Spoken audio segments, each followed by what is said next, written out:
We're up to Daf Chav Gimel, and we learned the Mishnah yesterday. Now we're learning the Gemara. And the Gemara immediately asks, My Taima, what's the reason for this din that the victim who's getting Malchus for his violation of the law has to be tied down to a pole? And the Gemara quotes the Pasuk, V'nikla. The rest of the Pasuk is, V'nikla chicha leinecha. He should be sort of humiliated. And by having him tied down to a pole in a leaning posture, that's humiliating. Amar Rav Sheshes Mishum Rabbi Elazar ben Azar Minayin l'ritzua shehi shel egel. How do we know that we take a young cow, meaning a calf, and we use the hides to create straps, and we will belt them, so to speak, with those straps? Tichsiv arbaim yakenu usmichle lo sachsam shar bedisho. So the Torah has a smichus here in which the pasuk of v'haya in bin hakos harasha v'pila shal v'kol lefanov arbaim yakenu, the pasuk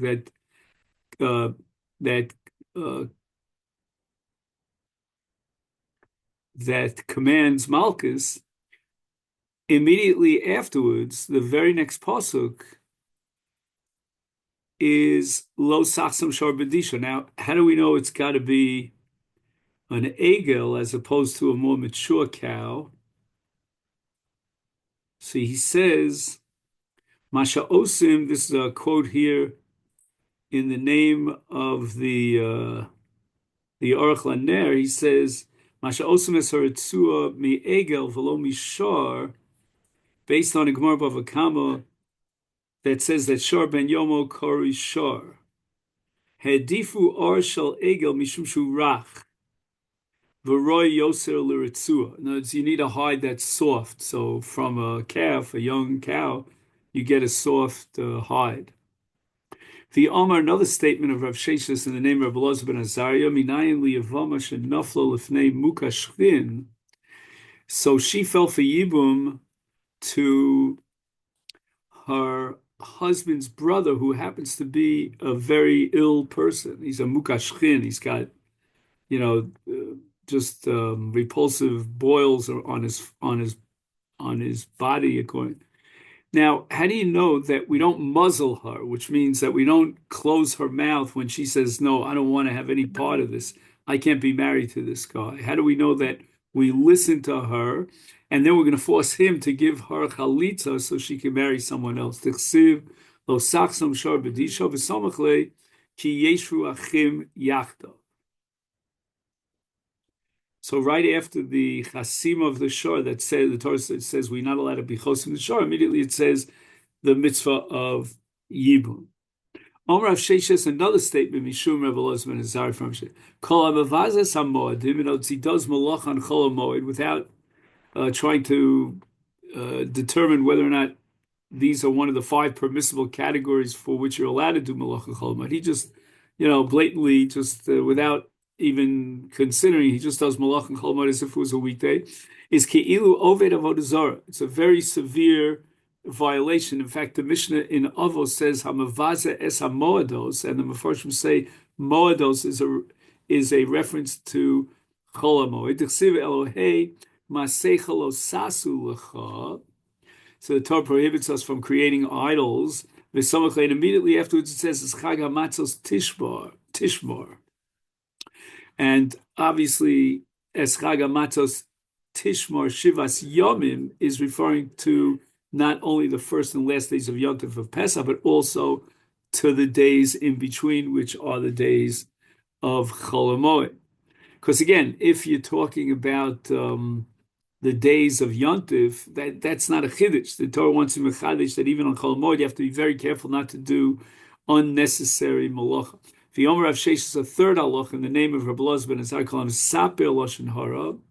If a person speaks negatively about someone else, even though he's telling the truth, b'chol makabel lashon, or somebody listens and wants to hear the lashon hara that they're telling him, and kol hameid edus sheker, if a person testifies falsely against his friend, Roy lashlicho leklov, it should be thrown like a treifa to the dogs. The chsiv, it says akev tashlichano, so referring to treifa, you throw it to the dogs. The samachle immediately continues, it says Otisa Shem Hashav, and that pasuk is referring to either speaking lashon hara or hearing lashon hara or telling lashon hara in a court by inventing a whole story. And karibei nami lotasi means that you're not allowed to listen to lashon hara.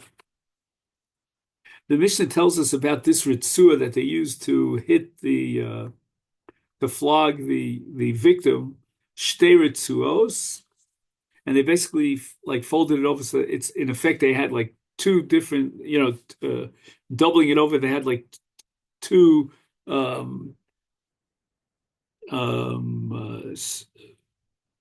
ritzuos, two straps.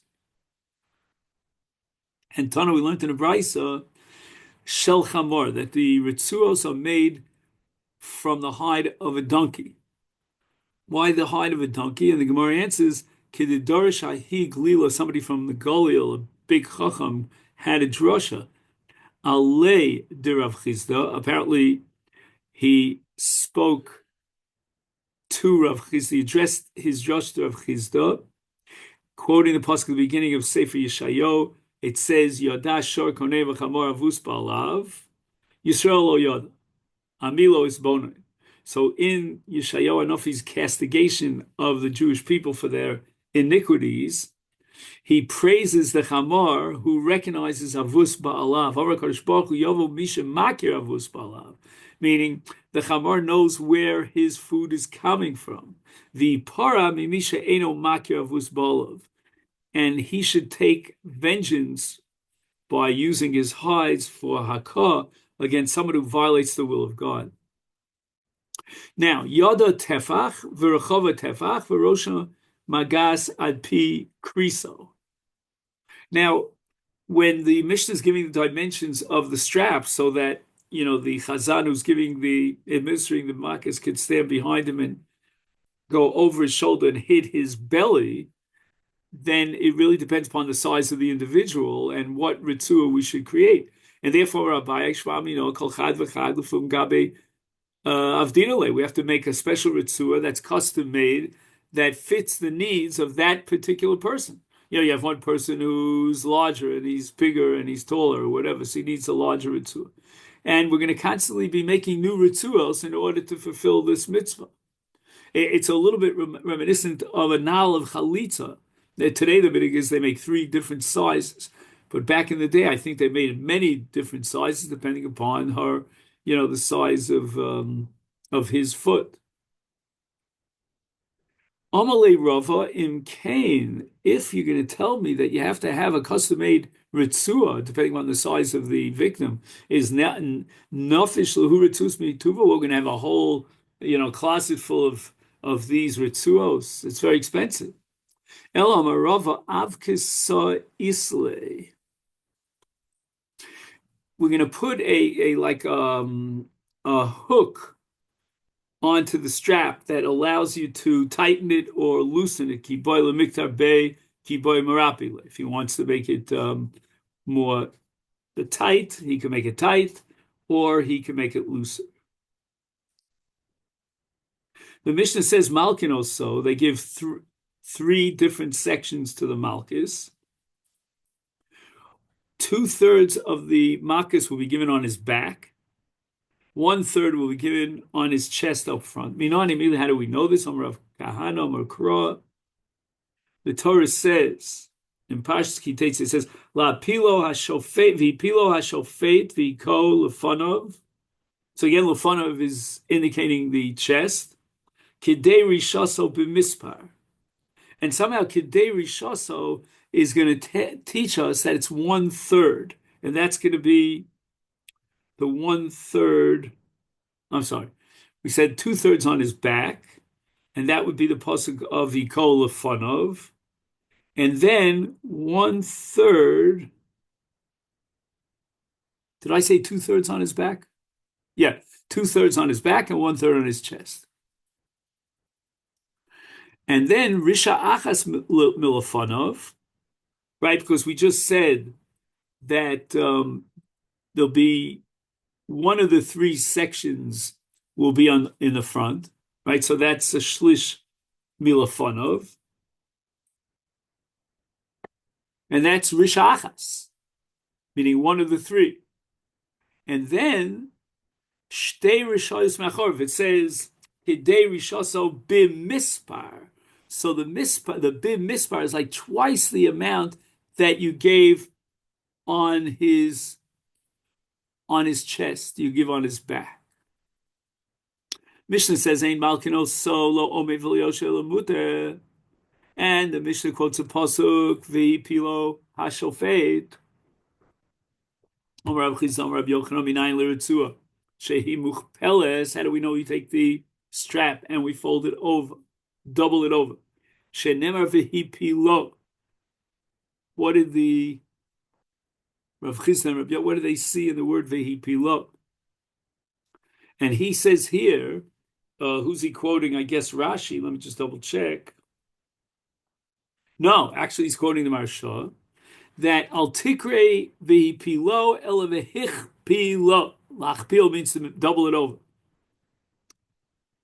What are you telling me? You're going to derive something from v'pilo. We need the pasuk of v'pilo to teach me that the mukeh, the victim, should be leaning over, tilted over in his body. And the Gemara answers no, but we have two drushos from the same pasuk. Why? In Cain, if the pasuk only wanted to tell me that he has to be bent over, then lichtov krav viyatehu. The word to describe hataya, meaning leaning over, is viha vayatehu. My vipilo. Why did the Torah change that language and use vipilo?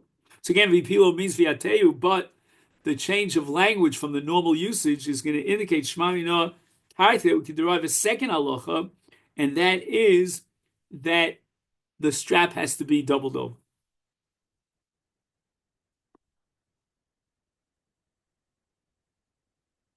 Now, the Mishnah establishes that the person who's administrating the lashes hits him with one hand. And honestly, I thought mistakenly that if you hit him with one hand, it's a lighter. No, it's just the opposite. According to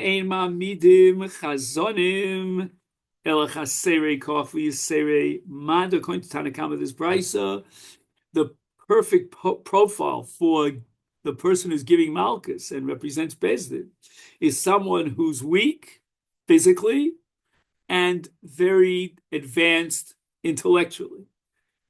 Now, such a person doesn't really want to give Malkus, and he doesn't have the capacity to really, shall I say, kill the guy. But Rabbi Yehuda disagrees, and he says, even if he's kind of a little bit dull intellectually, and he's very powerful. Now, I don't know the average, IQ scores of the great champions, the heavyweight champions. I don't know if they're bright or not. I can't tell you. But Rabbi Yehuda says, no, all systems go. Get yourself someone who's pretty dull, very powerful, and he's going to give Malchus. Omar Rava Kavasi Rabbi Yehuda Mistabra. On the one hand, the pasuk seems to indicate that Rabbi Yehuda is right. It says, "Arboim yakenu lo Yosef pen Yosef." Who's a person who might add a 40th makkah? If he's a brilliant guy and he's intellectual and he's sensitive to the suffering of someone else, he's not going to mistakenly hit him a 40th time. But if I accept Rabbi Yehuda that it's chaseri mada, that it is a powerful person who doesn't have much in his head, then therefore the Torah had to go out of its way and warn him and prohibit him from giving that extra lash. He's all excited. He's giving 1, 2, beating the black and blue in this guy. So he'll hit him a 40th time. Eliyamet, you say reminded, but if you're talking about an intellectual superior person, the Torah have to warn him, but it's unnecessary for Rabbanon. But the Rabbanon who say that no, we should we should find someone who's very, very smart. And Rabbi Yehuda is arguing against that. That why then do you have a chashash that'll give him 40 lashes? And the answer is we have a principle called Ein Masirin Ela Mizurazim. We warn someone because we know that he doesn't want to violate, he wants to accept the warning. Tana, we learned in the Brayso, Kshumagbia, get this. You want to give him a smack one lash after the other with your full force, and you know what you should do? Magbia shtei yadav, he holds the strap with two hands, that gives him an extra power, and then makabi achas. He hits him with only one hand. If we'll hit him with two hands, yep, then one weight will bounce, the other won't be so powerful. Gihechi delese mididei. That the akah biyado achas is chazaka yoser. It's much more powerful. I think, don't quote me on this, that in Makkos Shchin, when God told Moshe to take a piach, what's it called? Piach kivshon, I think it's called. Anyway, that's soot and molei chafnov. I think it says in the Mefarshim that Moshe Rabbeinu had to throw it up to Shamayim, and he threw it up with one hand.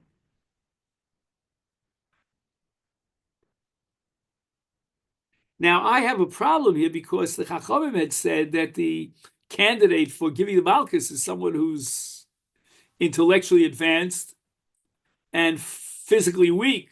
So we don't want to give him, knock the Hell out of him. But here it seems like, no. Lift up your two hands, hit it with one hand. I don't know. Hakori Kari, the Mishnah says that while the Chazan is hitting the guy, there's another person who's in charge of reading Psukim. And Tana Rabbanan, we learned to the Brayso, Hagadol Shabayon, the top guy amongst the judges, Kore, he's the one who gets the kavod. He doesn't have to beat the guy, he's just reading the Psukim.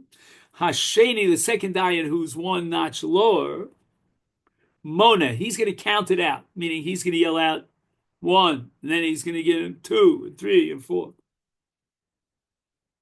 And Ashlishi, the third level Dayan, Omer Hakeu. Now it's time to give him Malchus.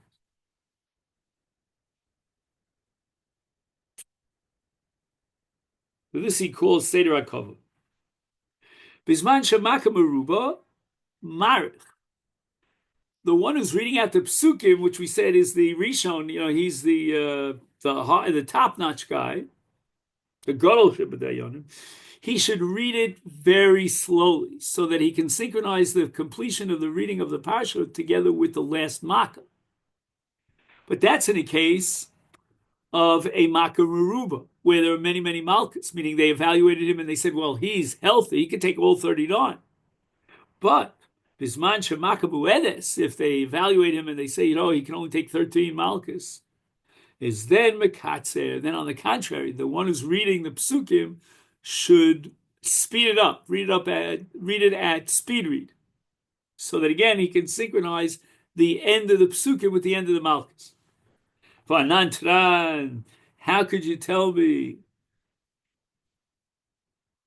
that he should either speed up or slow down on his reading of the parshios, depending upon the strength of the mukeh?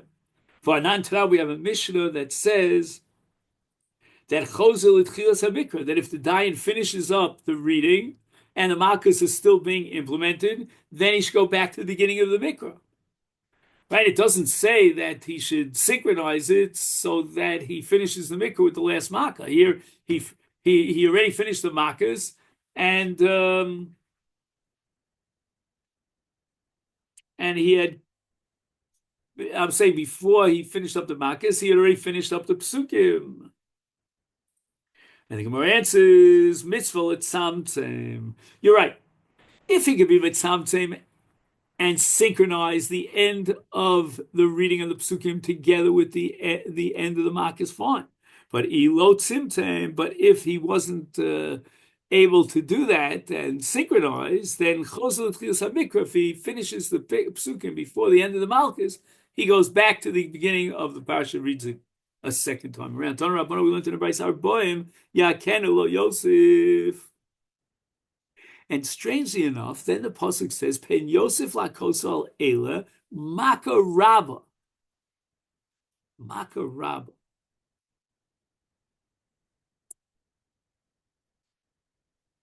meaning, don't overdo it. Give him a 40th lash with a makarab. In fact, the Gemara, I don't understand. Makarab in ainly ela makaraba, but makamu etes minayin. Right? What if they evaluate him, he can only take 2 malchus? 2.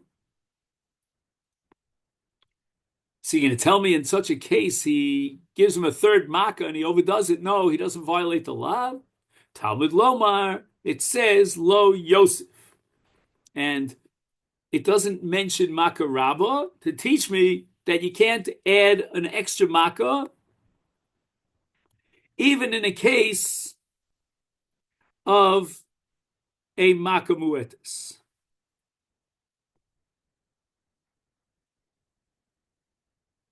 So matam lomar makkah rabbah limeid al rishon shem makkah rabbah.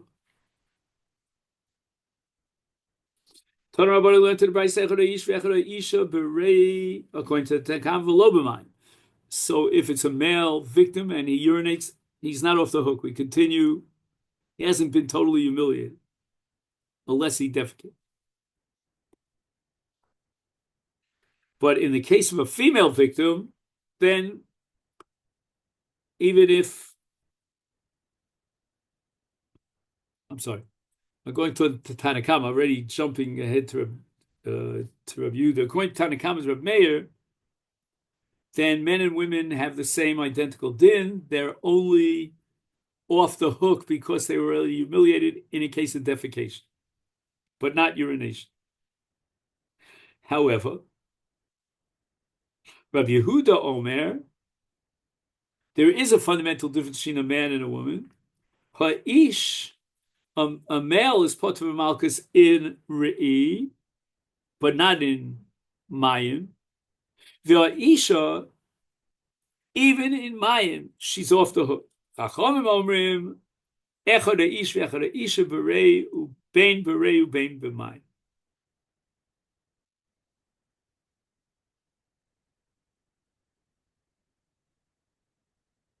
So the Gemara now raises the following stira from a brisa. V'atanya, we learned in the brisa, Rav Yehuda Omer echad ha'ish v'echad ha'isha b'rei. So Rav Yehuda here is quoted as equating male and female and limiting it to rei, whereas in our Mishnah, Rav Yehuda is quoted as saying that she's p'tura even if this kalkula b'mayim. Omer Rav Nach bar Yitzchak shneim shovim b'rei. What the brisa meant to say was echad ha'ish v'echad ha'isha. It meant to say, as far as rei is concerned, men and women are equal. That's what Rav Yehuda would say.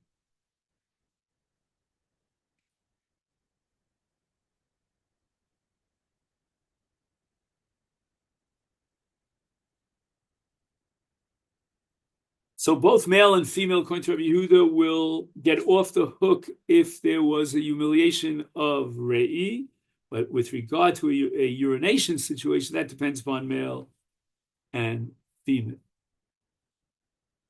Amar Shmuel kaftuhu v'rotz mi bezdin pot. Wow. They tied him up on the pole. Somehow, Shimshon Agiba, he got through, broke through the ropes, and started running like a fugitive. He's off the hook.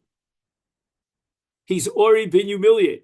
And the very fact that he has to run away and flee like a murderer, I mean, that indicates that he's humiliated. Meisvei will ask a kash from a brisa. Kola is another word for niskalkala, which either means re'i or mayim. Right. Bain Harishona knows they started giving him with the Ritzua the first Makkah.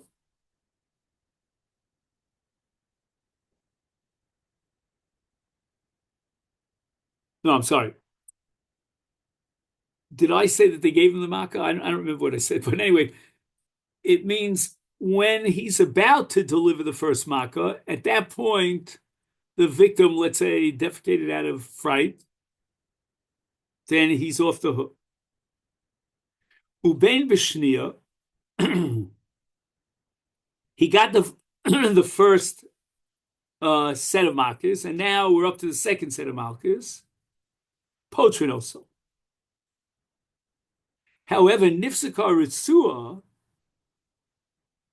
is only b'shnia potrin also.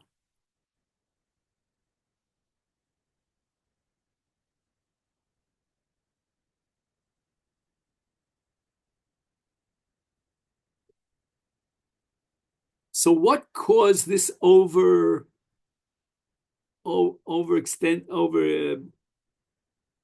exceptional fright and what happened afterwards? Is it that he sees the lash coming down on him, but it hasn't yet come down on him, or he already got lashes?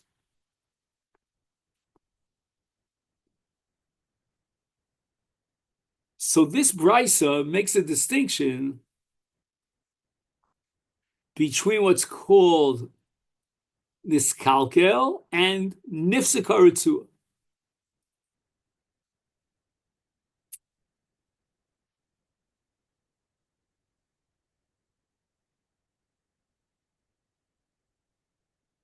In the case of niskalkel,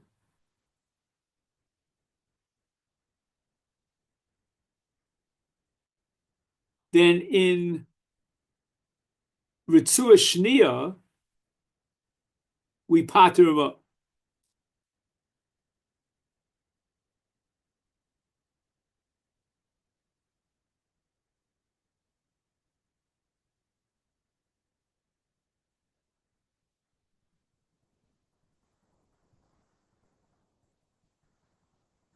And in the case of Rishona, right before the Makkos has begun, has been implemented, but he sees and out of fright, let's say he defecates, then he's off the hook.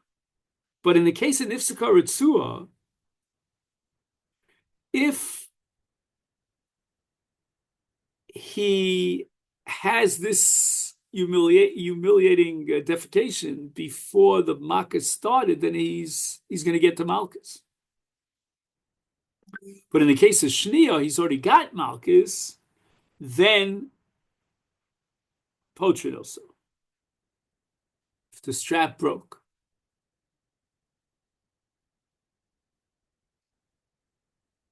Rishona ain't Potrid also. So if he hasn't gotten any Makkos and the strap rips, then he's going to get Makkos. If he has a bowel movement and the first blow has not been delivered yet, he's off the hook. Am I? I don't get it. According to you, Rabbi Yochanan, did I get the name wrong? 1 second, is it? I'm sorry, Shmuel. According to Shmuel,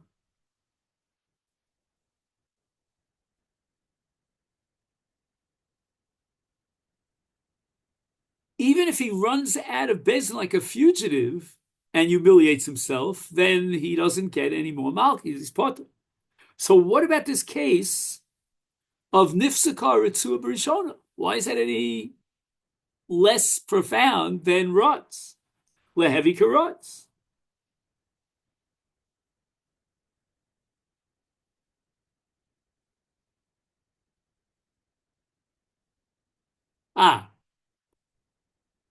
Yeah, the reason for this, we have to emphasize that, is that Shmuel says kaftu, since they tied him down, that is humiliating. So the Gemara says Hassan. When did Shmuel say he's potter because he ran out of Bezdin?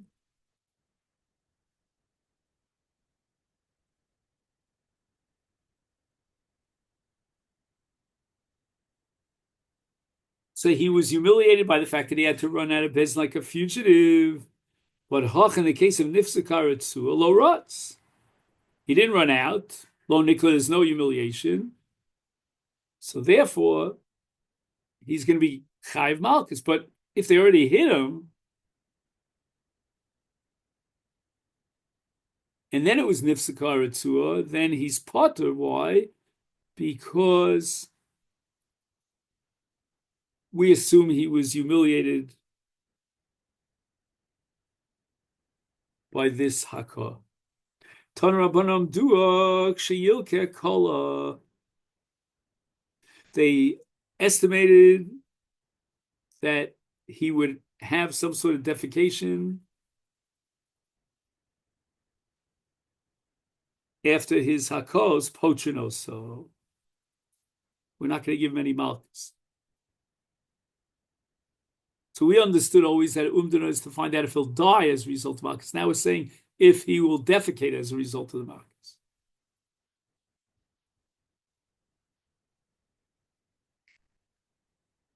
Now, if we evaluated that he'll be able to survive all the malchus without defecating, but as a result of those blows, as soon as he gets out of Bezdin, he's going to defecate, is then malkinus, so there's no patur. And furthermore, lafilu kola betchila, even if he had this defecation at the very beginning before he had any malchus, makinoso, we will give him hakah. Shenemar v'iko v'nikla. V'lo shekola kvar bebezdin.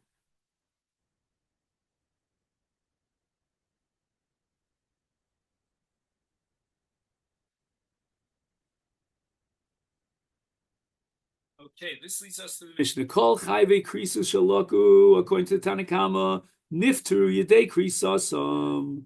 No, it's the Malchus substitutes as a punishment. He doesn't need kares. Shenemar v'nikla achicha leinech shaloka harehu kachicha. The Torah is testifying that after he gets his Malchus, he's kachicha. Achicha b'Torah mitzvahs, he's considered like a regular religious guy, and he's obviously not chayv kares. But Divrei Rab Chananya ben Gamliel Omer Rab Chananya ben Gamliel. Ma'im ha'over avera achas notel nafsho aleha ha'osa mitzvah achas alachas kama v'kama shetinosan lo nafsho. I'm going to derive the conclusion of the schar for an osa mitzvah from a kal v'chomer. If in the case of an over avera, then his punishment is going to be kares.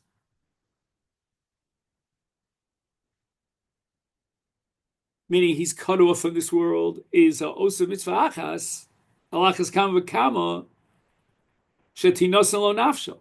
Certainly, if he's zocher d'chayim. So that's Rab Chananya ben Gamliel. Rabbi Shimon Omer,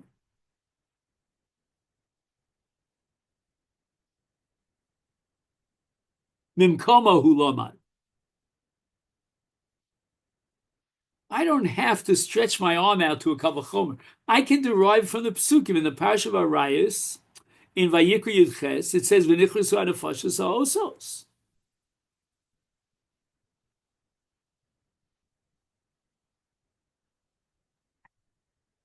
The Omer, Asher yaso samad v'chai bohem.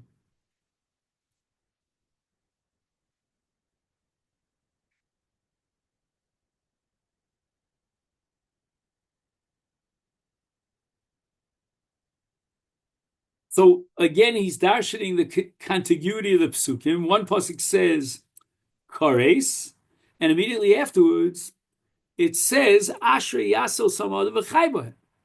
V'chai bohem means that he got all his kapara, and he won't be taken early by Hashem with kares. Hakol hayoshev v'lo over aver nosim lo schar ka'oseh mitzvah.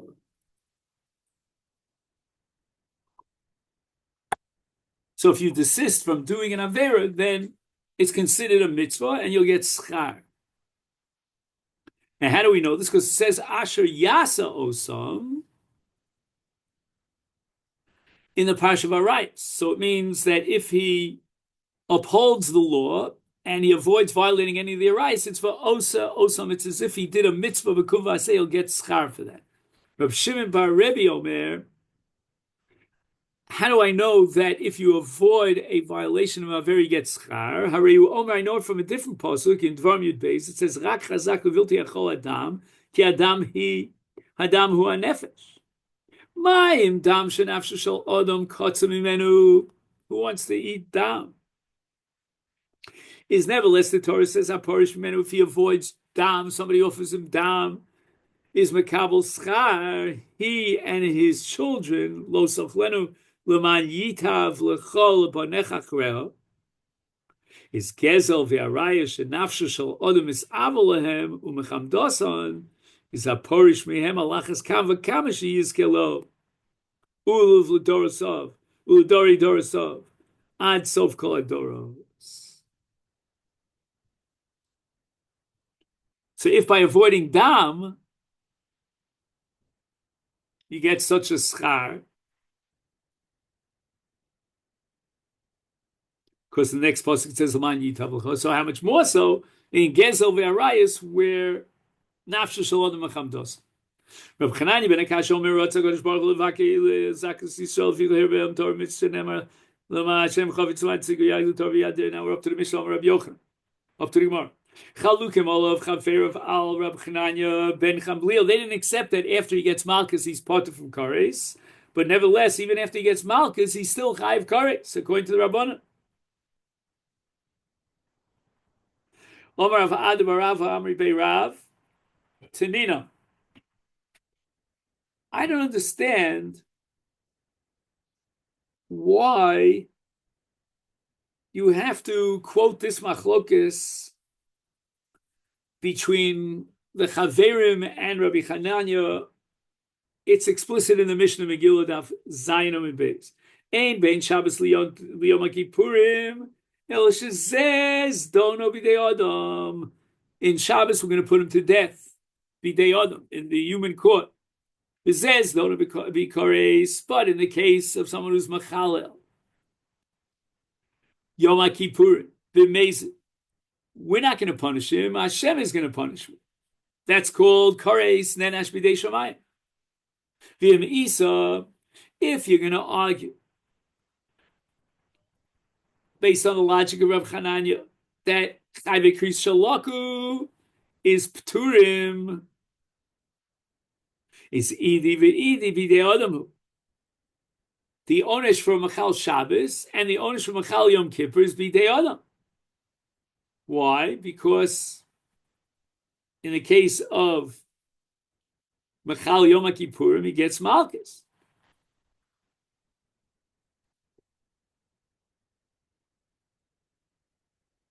And after he gets Malchus, he's going to be potter from Kares.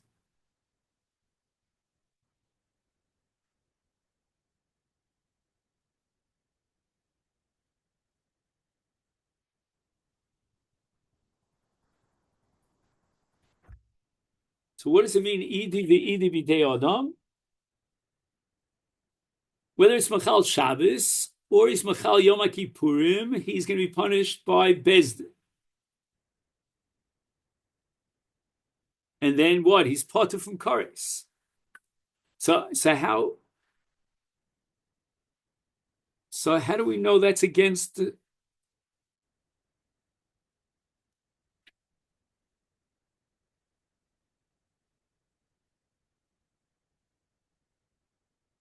how do we know that that's against Reb Chananya ben Gamliel? Gee, I got stuck here. Sorry, I apologize. I'm under a lot of pressure here because we have 50 people coming for barbecue in about 45 minutes. Okay, so just one second. Let me just get this straight. Why is this a proof that even if he gets Malchus in Bezdin, he's still chayav b'dei shamayim? Because what does it say here? It says idi v'idi b'dei adam. I had this before, but one second. Elisha says,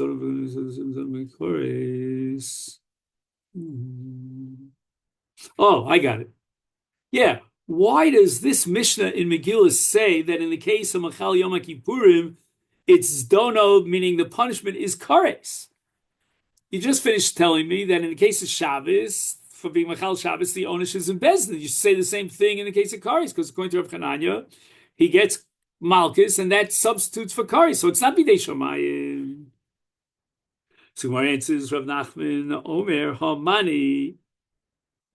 The Mishnah Megillah reflects whose Shita, who says that he's chayav kares as an onish b'dei shomayim, is Rabbi Yitzchak, because Rabbi Yitzchak holds that there's no malchus for chayve krisus. The Amar malchus b'chayve krisus leka. This Sanya we learned in the Brayso back on Daf Yud Gimel and Beis. That was during Pesach, or maybe slightly after Pesach. Rabbi Yitzchak Omer kol chayve krisus b'chal hoy v'lo miyotz kvaros b'achos. So yeah, all the chayve krisus are included in all the arayos because it says v'nichlusu anafach tosos. So why did the Torah specify kares in the case of a relationship with your sister? And the answer is laduna v'kares lo b'malchus, to tell us that he gets kares but he doesn't get malchus. So even if they gave masrah for malchus, he doesn't get malchus. So obviously, according to Rabbi Yitzchak, if chayve krisus don't get malchus, then for sure they're going to be chayv kares b'dei shomayim. And Rabbi Chananya disagrees with him, and he says, no, chayve krisus, they get malchus. They do get malchus if there's asra for malchus. And now we need Rabbi Yochanan to teach me that the colleagues of Rabbi Chananya disagreed with him, and they hold that even though you chayv malchus in the case of chayv krisus against Rabbi Yitzchak, nevertheless they're not potter from kares. They're still chayav kares. Rav Ashi Omer afilu tema rabbanon. Even if you want to say the Mishnah Megillah reflects the Shita Chachamim who reject Rabbi Yitzchak and they hold that you get malchus in the case of chayv krisus, you can still understand it in line with Rabbi Chananya, that in truth chayv krisus, if they get malchus, they're potter from kares. It says regarding that case that the chiyuv kares of Yom Kippurim is b'dei shomayim. Why? He gets malchus b'dei adam. Zeh ikar zdona b'dei adam. V'zeh ikar zdona b'dei shomayim. The main punishment in the case of Machal Shabbos is b'dei adam. He gets skila. But in the case of a violation of Yom Kippurim, then the ikar zadan, the main punishment is b'dei shomayim. If on the other hand they gave him a hasra for malchus and they gave malchus, and then he's part to b'dei shomayim. Rav Adam, Rav Halacha, Rabbi Chananya ben Gamliel, that after. Now, what difference to make? Why are you paskening legabi shamayim? Rav Yosef, man salik leila also v'yamalei. So let somebody go up to the heavens, and find out from the man with the big G on his sweatshirt, and find out whether or not he's chayv kares. Well, why do you have to paskin in one way? The Omer le Abaye, Ela ha the Omer Rabbi Yeshua ben Levi. Shlosha dvar masu bezin shel matavas kimu bezin shel malo al yodam man salak liela v'asavi. Omer le kroi kadorshinon hachinami kroi kadorshinon. We have to understand the psukim. And the pasuk says v'nikla li achicha, and we're paskening that v'nikla achicha means once he gets malchus, like Rav Chananya, he's no longer chayiv kares. And we have to know that sometimes we paskin down here in our courts, based on the way we understand the Torah in our drushes, and it makes no difference what's in Shamayim. So don't send up a satellite to Shamayim; it's irrelevant. Kufa, here we'll have to finish up. What are the three decisions that were made down here, and the Bezdin up Shamayim agreed? Number one, Mikra Megillah. How could they establish Mikra Megillah? The Torah doesn't require Mikra Megillah on Purim.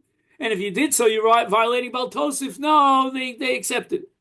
Ushela Shalom B'Shem, you say to your friend Shalom Aleichem, and you add the name of God. And L'chora, when you say, Yosim Hashem Alecha Shalom, and you mention the name of God, then it's Motzi Shem Shemayim L'Shav. How can you do such a thing? And yet the Rabbanan accepted it.